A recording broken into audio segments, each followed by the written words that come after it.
6:30. Welcome back to ABC 15. These are the top stories we're following as we approach 6:30. Just moments ago, the governor's office revealing Governor Doug Ducey will watch the final night of the Republican National Convention from the White House. He will fly to D.C. tomorrow, where he's been invited to watch the president's acceptance speech in person. He'll fly back on Friday. This likely means Arizona will have to wait for the governor's weekly update on the coronavirus pandemic. A live look at a rally happening right now outside the Chandler Unified School District office. The district holding a virtual meeting at the moment, but parents have gathered to ask district leaders to offer an in-person learning option for families who want it. Chandler is currently online only. Phoenix City Council approving a $475,000 settlement for Drayvon Ames and Aisha Harper. Their story gaining national attention last May. Video showing officers holding the couple and their children at gunpoint in response to a shoplifting investigation. They were never arrested nor charged in that shoplifting case. Now to new developments in our full disclosure investigation. So many of you contacting us deeply disturbed by police misconduct we exposed in Superior. Small force accused of being filled with lying and criminal cops. We showed you the chaos and how a broken Brady list system let it happen. Tonight, ABC 15 investigator Dave Biskobing shows it's more than that. It's also about what prosecutors justify, overlook, and excuse. We interviewed Pinal County Attorney Ken Volkmer. We asked him specifically about Superior and one of the troubling cases we showed you. So I take a little bit of issue with how you described the Peterson case. I know which case you're talking about. I've watched the video. In fact, I've seen it 3 or 4 times. The county attorney is talking about the arrest of Clint Peterson in March 2017. Okay. Is there a better way to handle it? Absolutely. And that's a training issue. And then one of the things that, and I'm going to be a little critical of you here, not because I don't like you, and I think what you're doing is, it's an important job. It's not personal, of course. This reminds me of the NCAA. So what you're doing is you're now trying to punish a department for what happened 4 years ago. So what's happening Ensley's still with that department, and he's on the Brady list now. He is. We're talking about the main officer involved, Christian Ensley. He's worked at 6 departments where he's either failed to meet standards, resigned, or been fired. And again, he's still on the force in Superior. Thank you, Clint. Now, before we get to more from the county attorney, here's background and video from what happened. Peterson came to the police station to pick up a friend who had been arrested that morning. Our friend's friend is here. Our arrestee. What brings you here? How did you get in here? Wasn't that People I let at the him gas station told me that you might have arrested my friend. Peterson thought his friend had been arrested for drinking in public. Less than 2 minutes later, he ends up slammed to the ground, facing charges. What did he say? He said, I need a ride. Do you have ID? I do. Let's have a look. No. What's that? Is that necessary? Yeah, it is. Why?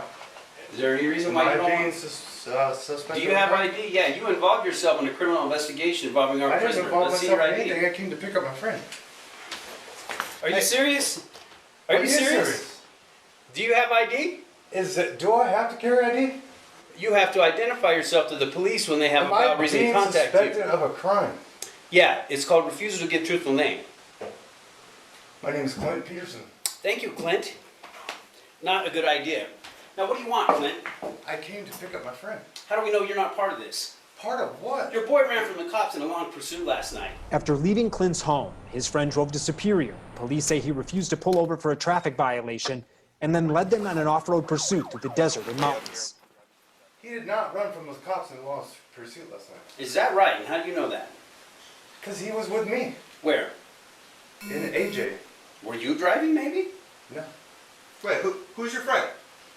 Not adding up, Clint. Who's your friend? Try again. What's his name? Oh, what's the matter? Nah, we got it for false info now. You're under arrest, man. False info for what? Do not fight us! You're lying, law enforcement. Are you serious? Hey, you're under arrest! Stop resisting! You're under arrest! I'm not resisting. You're under arrest! Put your hands behind your back! Put your hands behind your back! You're under arrest! I can't push him. You're under arrest! Put your hands behind your back!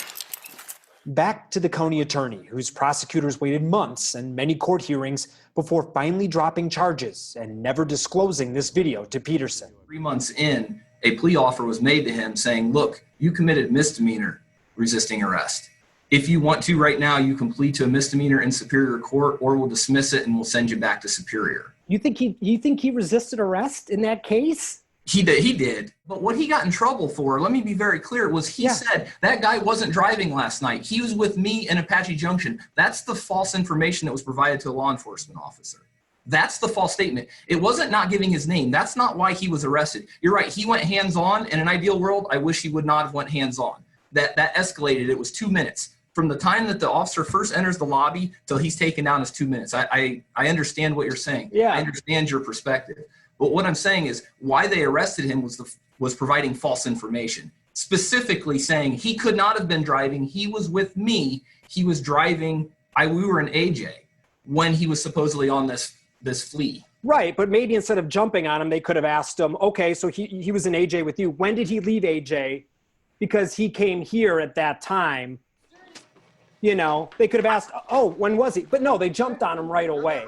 There's 1,000 ways they could have handled it different. I agree with you completely. You are not wrong in there, Okay. and please don't misunderstand. I understand.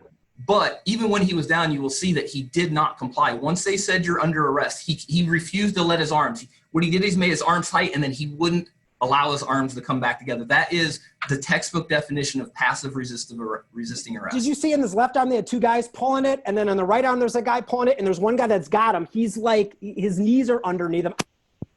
I mean, if you're hunched over and people are grabbing your arms, I don't know. He must be a gymnast to be that flexible. I'm telling you, the public's going to see it and they're going to fully disagree.